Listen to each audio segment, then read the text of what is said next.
Okay, today I want to teach you 9 confusing things that Americans say. But after today's lesson, you won't be confused. Are you ready? Well then, I'm Teacher Tiffany. Let's jump right in. All right, so the first one, number 1, we have this. Shoot the breeze. Again, shoot the breeze. Shoot the breeze? Why do Americans say shoot the breeze? Now, you saw the lady's hair blowing in the wind, right? The breeze was blowing.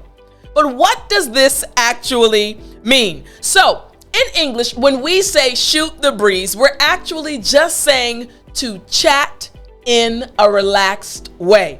That's right. It's that simple. Again, imagine my friend calls me, right? Hey girl, yeah, what you doing? Oh, me? I'm just recording a video for my students. Yeah, girl, what?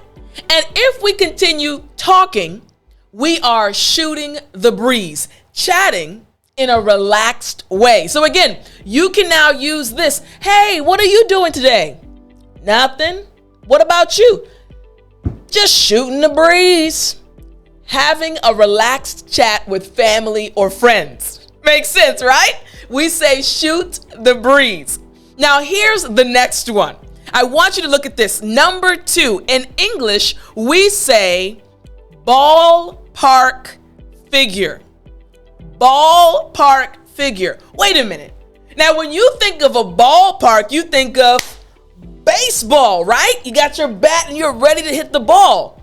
So why do we say ballpark figure? Now let me explain what it actually means. You see, a ballpark figure is literally just a rough numerical estimate or approximation of the value of something that is otherwise unknown. For example, let's say someone says, Tiffany, I'd like to buy your car. And I say, okay, you want to buy my car? I'm actually trying to find a new car, so sure, you can buy my car. And then they say, Tiffany, how much will you charge me? What's the price of your car? And I stop and I think to myself, man, I know how much I paid for it, but how much am I going to sell it for? I know that it's worth, and I continue thinking about what I will charge the person. The person can then say, hey, Tiff, just give me a ballpark figure. Give me an estimate, kind of a figure that is around what you think your car is worth. So if I think my car is worth exactly $6,550, if I'm giving them a ballpark figure, I may say around $7,000, or I could say around $6,000. Again, it's just an estimate. So when you hear an American say a ballpark figure, it's just, once again, a numerical estimate or approximation, not baseball. Makes sense? All right, let's check out the next one. Again, 9 confusing things Americans say. We're on number 3. Here we go. This guy looks like he's enjoying the music, but then someone says, sound like a broken record. Wait a minute.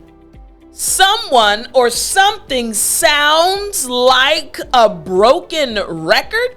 Now, he had his headphones on and he was jamming. He was getting into the music. So what does a broken record actually mean?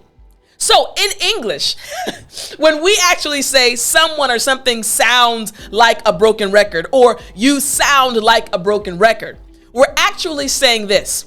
It is used to refer to a person's constant and annoying repetition of a particular statement or opinion. So let's say, for example, you got a promotion at your job and you start telling everyone, hey, guess what? I got a promotion at my job. The first time everyone's like, yeah, good job, amazing. Then 30 minutes later, you say, guess what? I got a promotion. They say, yeah, good job, congratulations. 30 minutes later, you say the exact same thing. Hey guys, I got a promotion. Listen, you sound like a broken record. Come on, man, we already know. You're repeating the same thing over and over.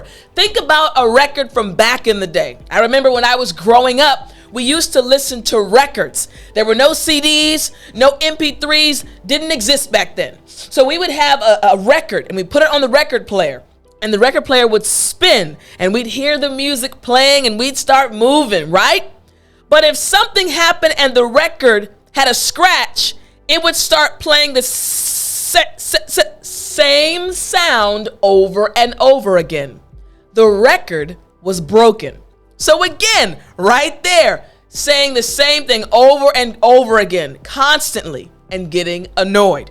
A broken record. Here we go. All right, so let's go to number 4. Number 4, right here. Look at this beautiful bird. Well, what about this statement right here? For the birds. For the birds. Now, wait a minute. When Americans say for the birds, what exactly are we saying? For the birds, like for the little beautiful bird in that video? No. Actually, when we say for the birds, this is the meaning.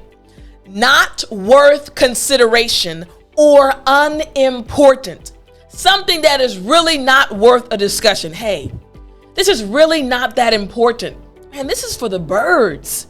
Again, something that's not important, not worth your consideration, not worth thinking about. Listen, we have a huge project to work on. All of this other stuff, this is for the birds. We need to focus on what we're doing right now. Now, this is kind of slang, so you don't necessarily want to use it when you're speaking to your boss. But if you hear an American say this, now you'll know what it means, right? For the birds. Now, what about the next confusing thing that Americans actually say? What about this one right here? We got a big old turkey. And the expression we use is cold turkey. Cold turkey. Cold turkey, like, brr, like I'm cold, it's cold outside. Why do we as Americans say cold turkey? Let me explain. Here's the meaning of this one. In a sudden and abrupt manner. That's right, in a sudden and abrupt manner. Let's imagine this. Let's say, now again, we're just imagining, your teacher doesn't do this, but I'm trying to get a prop. Hold on one second. Let's say, for example, I'm gonna get a marker. Let's say, for example, that I had a habit of smoking. Let's say that was my habit, right? You guys like that? This is my cigarette right there. It's kind of big, right? Let's say I had a habit of smoking. And it was so bad that even when I was teaching my lessons, I had to take a cigarette. I was addicted. But then I read a report, and the report explained the more you smoke, the worse your lungs will become. You'll die faster. And the article really scares me. And I decide to quit smoking all of a sudden. In this situation, I quit cold turkey. Hey, you got it, right? Again, cold turkey is just in a sudden and abrupt manner. I was smoking and then all of a sudden I quit cold turkey. I don't do that anymore. Hopefully you enjoyed that little acting. All right, so let's go to the next one. Again, we have 9 in total and we just finished number 5. What about this one right here? Number 6. Number 6 is plead the fifth. Plead the fifth. Now, you know that pleading just means like begging or saying or making a strong request, right? So why do we say plead the fifth? Now, I'll be very honest with you. We use this all the time. So it's very important for you as an English learner to understand this. You will hear it in movies. You'll hear it used in dramas. You'll hear it on podcasts. Native English speakers, Americans use this all the time. So what does it actually mean? Well, plead the fifth actually refers to exercising the right guaranteed by the Fifth Amendment to the Constitution, of refusing to answer questions in order to avoid incriminating oneself. Let me explain. Sometimes people ask you questions, right? And you don't mind answering those questions. They're okay, right? But other times people ask you personal questions or questions that if you respond, you may get in trouble. In those situations, you can say, oh, I plead the fifth. I plead the fifth. I'm not going to answer that question. What you're saying is, I have a right to refuse to answer because of the Fifth Amendment to the Constitution. That gives me the right to not answer. It makes sense, right? So when you hear an American say, oh, I plead the fifth, it means, hey, they're exercising their right from the Fifth Amendment to the Constitution. Makes sense. It's not confusing anymore, right? All right, so let's check out this one. Here we go. This one is also interesting. We see this person falling from the sky, and then we have this thing. Fall through the cracks. Fall through the cracks. Why do Americans say fall through the cracks? Are you literally falling through a crack? No. Actually, this means to be missed, to escape the necessary notice or attention. Again, something is missed. It's overlooked because it fell through the cracks. Think about in your kitchen. It doesn't matter what country you live in, right?